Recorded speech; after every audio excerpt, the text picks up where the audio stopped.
ஆமை இனங்களில் கடலாமைகள் ரொம்பவே பழமை வாய்ந்த ஒரு இனமாக இருக்குது. 180 மில்லியன் ஆண்டுகளுக்கு முன்னாடியில் இருந்தே இதனுடைய தோற்றம் இருந்திருக்கு.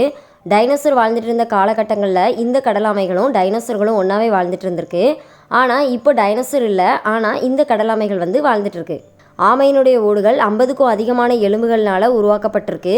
ஆமைகளுக்கு பற்கள் கிடையாது. தண்ணிக்குள்ளேயே 5 மணி நேரம் வரைக்கும் தூங்க முடியுது.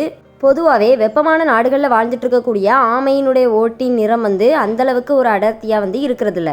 லெதர்பேக் கடலாமைகள் ரொம்பவே பெரிய ஒரு இனமாக இருக்குது. இதனுடைய எடை கிட்டத்தட்ட 180 பவுண்ட் வரைக்கும் இருக்குது.